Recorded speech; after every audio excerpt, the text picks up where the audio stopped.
Ang ganda ng kilay natin, guys. Andrea Brillantes ulit to. Oo.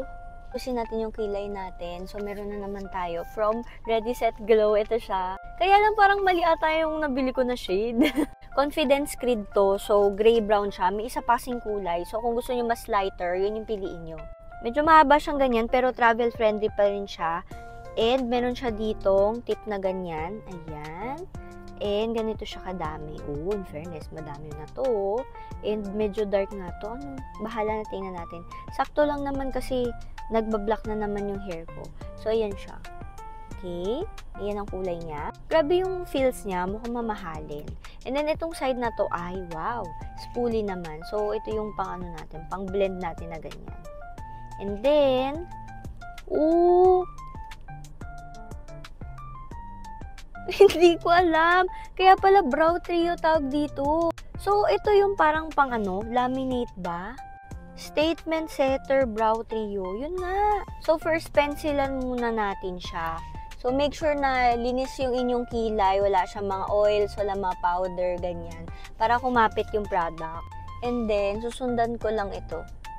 Ayan, yung kilay ko na ganyan. Pero hindi ko masyado pa kakapalin kasi tingnan nyo naman ang kapal na niya. Kumbaga, iaano lang natin yung mga bald areas. Ayan, ganyan lang. Ganyan lang. May castor oil, may seed oil, and may jojoba oil nga pala. Yung pencil na yun na. Grabe, no? Grabe yung skincare ingredients nitong product na to. Okay. So, madali naman siyang i-blend. In fairness naman. Kakalat lang natin na ganyan para hindi naman masyadong harsh naman tingnan yung kilay natin. Ayan. Diba?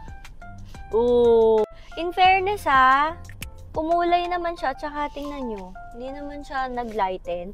Saktong-sakto lang din talaga yung pagkaitim ng ating kilay. So, gawin din natin yan sa kabilang side. Ito, hindi talaga siya pantay, mas manipis to. So, kailangan nating ayusin yan siya. Ayan, ganyan lang natin. Dito sa taas. Tapos ito, yung medyo walang buhok. Nalagyan na natin doon. Pero hindi siya matigas. Super dali lang niya i-apply sa kilay natin. And then, ayan. Tapos, yung spoolie niya, sakto lang din sa kilay ko. Yan yung kilay natin, guys. O, diba? Oh. And then, lalagyan na natin siya nitong brow gel natin pang set. And, ayan. Maliit lang yung ano niya. Manipis lang yung wand niya. Meron tong aloe vera extract.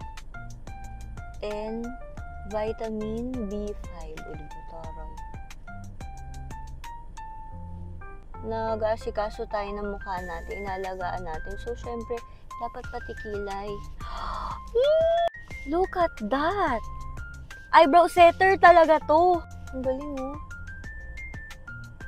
In an instant, tumatayo na ang kilay natin. Oh, ang nice! Grabe, kung di nyo pa na-discover Ready Set Glow, bakit? Ang ganda ng mga produkto pala nila. Andrea Brillantes yarn. So, that's it for our kilay. Ayan na siya. Buti bumagay naman siya dun sa dark hair ko. Pero ang ganda ng pagkakaset. Laminated, bushy eyebrows.